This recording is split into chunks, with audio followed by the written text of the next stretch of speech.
Now, I'm going to show a grab to you, Liz. You might have seen it before. This is Nancy Pelosi. Have a look at her, and then I'll ask you a question.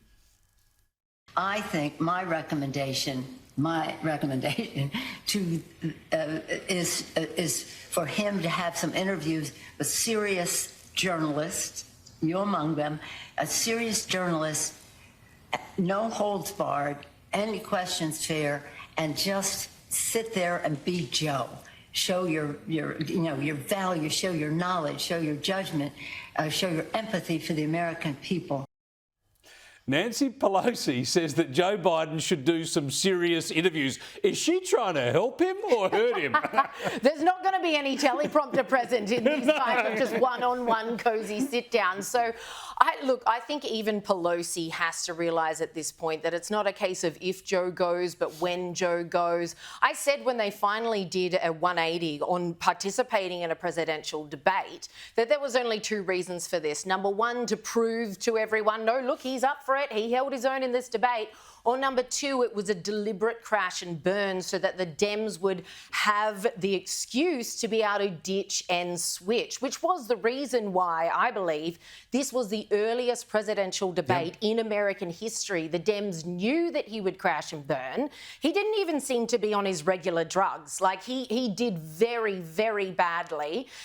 And so now, given it was the earliest presidential debate ever, they've got months now to line up their new candidate. Well, I was going to say Nancy Pelosi will get her wish because they've announced today that he'll be doing an interview this weekend on the ABC in the US. Yeah, who so wins? here we go. I can't remember his name, to be honest, but they're doing an interview. So there you go. We might just get that whole debate experience again, except in interview style. Well, let's hope it's live to air. And hopefully ABC are smart enough to realise that would be the marketing, right? Do this thing live to air, uncut, because as we know... Do you think that the Dems would agree to that, though? There was a 2-minute delay on the CNN debate. Yeah. Really 2 minutes. Well, this was what I was going to move to, because I think the media is so culpable here in the United States. Yes. Most of the media. They have just pretended for 3 years that this stuff isn't happening. They have not reported his many failings, and they've, even when he's fallen over, they've not shown that, and they've pretended it's just a bit of bad luck. Now, finally, at the last minute, because they can't ignore it anymore after the debate, they're asking questions like this of the White House press secretary. Does President Biden, at 81 years old, have Alzheimer's, any form of dementia, or degenerative illness that would cause these sorts of lapses? And it's a yes or no question. And if you don't know, why don't you, as one of his senior staff members, know? I have an answer for you. Are you ready for it? Yes. It's a no. And I hope you're asking the other guy the same exact question.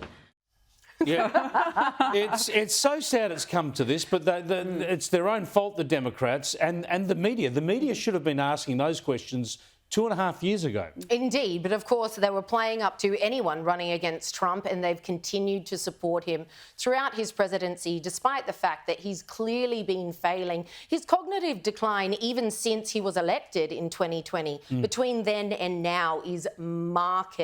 And they've finally come to the party, and now everyone's just going as if you didn't know. I mean, they're acting shocked to be like, oh my gosh, who knew this man seems to have some sort of dementia? Yeah.